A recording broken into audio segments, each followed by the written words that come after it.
Corona केवल मनुष्य में ही होगा, में ही होता है, जिससे जब उसकी वैक्सीन वगैरह या दवाइयां बन रही हैं, उसको किसी एनिमल पर ट्रायल भी नहीं किया जा सकता कि कोई अगर कोरोना से मरीज पशु मिल जाता तो उसको दवाइयां खिला करके आजमा लेते कि दवाइयां सही हैं या नहीं। लेकिन संयोग तो देखिए, कोरोना सिर्फ मनुष्यों को ही होता है। वजह देखिए, जो प्रकृति है वही शाश्वत सत्य है। प्रकृति ने जितने भी जानवर बनाए, जितने भी एनिमल्स, पशु पक्षी प्राणी बनाए, सबके खाने पीने रहने की पूरी व्यवस्था उसने कर रखी है। कौन क्या खाएगा ये भी फिक्स है।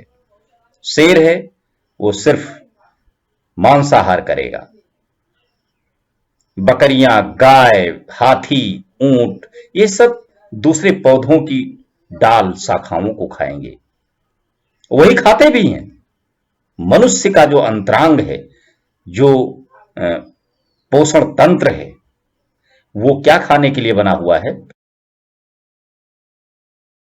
प्रकृति ने उसके लिए पैदा होते ही दूध की व्यवस्था की, उसके तुरंत बाद शाकाहारी बनाने के लिए, शाकाहारी खाना खाने के लिए ही उसका सारा सिस्टम तैयार है।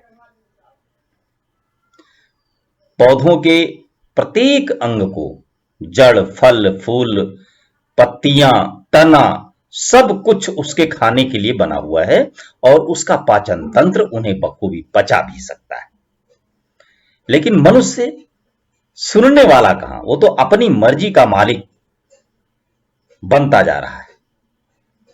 मनुष्य को खाने के लिए ऐसी व्यवस्थाएं ईश्वर ने, प्रकृति ने, जिसको ईश्वर कहते हैं, मैं मेरी समझ में वो प्रकृति, वो सिस्टम आता है खाने के लिए। देखिए, जब भी कोई खाना सामने आता है तो सबसे पहले हम पांचों उंगलियों से उसे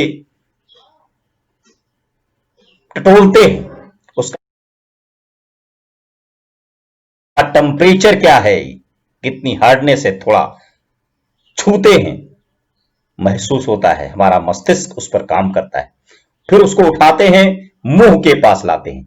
उससे पहले मुंह में भी गया नहीं है कोई भी भोजन, हमारी घ्राणेंद्रियां, नाक सूंघती हैं, स्मेल, कहीं उसमें बदबू, सड़न, गलन, कोई ऐसी चीज जो हमारी बॉडी उसे नहीं लेगी, ऐसी चीज तो नहीं है। फिर और आगे बढ़ता है भोजन, तो होते हैं होठ। होठ उसको पहले टच करते हैं, उसका टेम्परेचर फिर एक बार मेंटेन होता है, उसकी पकड़ मजबूत होती है, कैसा है।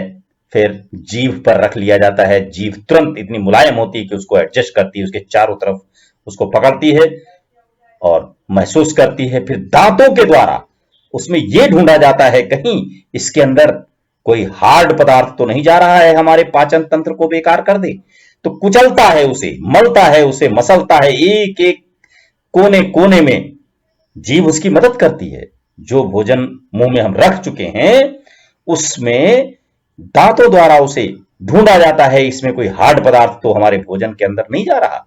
मान लो पत्थर चला जाए, शीशे का टुकड़ा चला जाए, तो उसको दांतों द्वारा कुचला जाता है, ढूंढा जाता है उसमें कुछ है ऐसा, और जीभ उसमें मदद करती है। जो कुचल जाता है उसको हटाना, दूसरा बिना कुचला हुआ भोजन दांतों के बीच में पहुंचाना। जब बिल्कुल निश्चित हो जाता है कि अब इसमें किसी भी प्रकार की मिलावट नहीं है, अब इसमें कोई ऐसा पदार्थ नहीं है, ऐसी गंध नहीं है, ऐसा टेम्परेचर नहीं है, तब इजाजत मिलती है उसे निगलने की और फिर शरीर हमारा काम करना शुरू करता है, उसे पचाता है, उसे रस बनते हैं, जीवन रक्षण होता है और जीवन का विकास होता है। ये प्रकृति ने बनाया था ईश्वर के आदमियों के लिए, लेकिन ऐसा हुआ नहीं। मनुष्य ने अपने हिसाब से कड़ी चीजें खाई, जलती हुई चीजें खाई, और जो चीजें इनके लिए बनाई गई थी, जिनके लिए मनुष्य का पाचन तंत्र तैयार था, वो चीजें न खा करके या वो चीजें कम खा करके लोगों ने तो मांसाहार शुरू कर दिया। मांसाहार ही नहीं, कुछ भी बिच्छू मिल जाए, बकरी, कुत्ता, भैंस, गिरगिट, छिपकली, जो भी, काकोच, केकड़ा पकड़ा और मुंह में रखा खा गए। क्या इस खा तो गए, मुंह तक ही तो आपका अधिकार है। हमारा पाचन तंत्र, खैर मशीनरी अपना काम कर रही थी, हाथों ने आंखों ने अनुशासनहीनता की, नाक की भी नहीं सुनी गई, लेकिन जीभ और दांतों ने अपना काम किया है, उसको दबाया है, उसको कुचला है, फिर निकला है। निकलने से पहले उनकी एक गेट पर ड्यूटी है कि उसका टेम्परेचर देखिए, उसमें कोई हार्ड पदार्थ अंदर न जाने पाए, लेकिन फिर भी आदमियों ने हड्डी या कड़े पदार्थों को निगलने की कोशिश भी की। हारने लगी प्रकृति। फिर आया कोरोना और इसने सबसे पहला, ये ऐसा जीव है, बहुत खाते हैं जीव ना मनुष्य लोग, खाइए जीव को, और उन्हीं सब चीजों के लिए वहीं वहीं अटैक करेगा जिन्होंने गलतियां की। छूने, हाथों को धोइए दिन भर, क्योंकि उसी ने छू छू करके कुछ भी खाने के लिए बनाया था, उसके मुंह तक पहुंचाया था। नाक, नाक का काम क्या था? सूंघना और जाने से पहले उसे मना कर देना। नाकों पर और होठों पर, ये दोनों काम बाहरी आवरण में, बाहरी पकड़ में, भोजन अंदर जाने से पहले जो बाहर की प्रकोप थे वो क्या क्या थे? हाथ, नाक, होठ, इन तीनों को बहुत अच्छी तरह प्रतिबंधित ही करना पड़ा। मुंह पर मास्क लगाया गया है कि कोरोना न पहुंच जाए, क्योंकि खाने में कुछ भी पहुंच सकता था। लेकिन लोगों की जब समझ में आया तो क्या हो रहा है, हाथों को धोने के लिए बताया गया, हर 1 घंटे में 15 मिनट में धोते रहिए, मास्क लगाए रखिए, छोड़िए मत, कोरोना किसी भी वक्त जा सकता है अंदर, और अगर चला गया तो फिर वही अटैक है। सांस लेने में प्रॉब्लम आएगी, सांस नली अवरुद्ध हो जाएगी, निगलने की, सांस लेने की जो स्मेल शक्ति है, जो सूंघने की क्षमता है, उसकी जरूरत कहां रह गई? जब आप कुछ भी खा रहे हैं तो सूंघने की जरूरत कहां? तो कोरोना उसे समाप्त किए दे रहा है, मत सूंघिए। सूंघने की शक्ति खत्म होती है, सांस लेने की शक्ति समाप्त होती है, और गला रुंधने लगता है, खराश आने लगती है। ये सारे लक्षण खाने की प्रक्रिया पर ही डिपेंड करने लगे, क्योंकि यहां पर परिवर्तन किया था मनुष्य ने अपने लिए, उसकी जरूरत कहां थी? तो अब पचाइए, खाइए जो कुछ भी खाना चाहते, कोरोना को भी खा जाइए। ये किसी और ऐसे प्राणी पर अटैक नहीं कर रहा है, या यूं समझ लीजिए वो सब अनुकूलित हैं, उनका बॉडी जिस चीज के लिए अनुकूलन की क्षमता थी, जो चीज उन्हें खाना था, जिन चीजों को उन्हें खाना चाहिए था, उन्हीं चीजों से वो अपना जीवन यापन करते हैं। पेड़ पौधे, पशु पक्षी जो भी हैं, जिस लिए उनका शरीर बना है वही चीज वो खा रहे हैं। केवल मनुष्य ही ऐसा था जो जिस चीज के लिए वो बनाया गया था वो नहीं खा रहा है। तो एक प्रैक्टिकल है कि देखें क्या इसको भी ये लोग हजम कर सकते हैं? क्या इनके हाथ, इनकी नाक, इनका होठ, इनकी जीभ, इनके दांत कोरोना को भी हजम कर पाएंगे?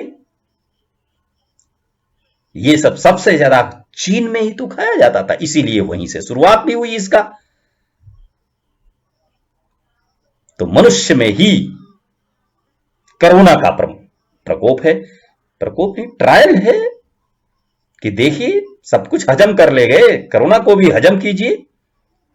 अन्य किसी प्राणी पर इसका कोई प्रभाव नहीं है, वो सब अनुकूलित हैं, अपने अनुशासित हैं, अपने को जो खाना चाहिए वही खा रहे हैं। केवल मनुष्य ही ऐसा है जो अपने आप को बदल रहा था। तो एक ऐसा भी पदार्थ है जिसे खाइए, ये जीव है, वायरस, जीवित स्थिति है उसकी,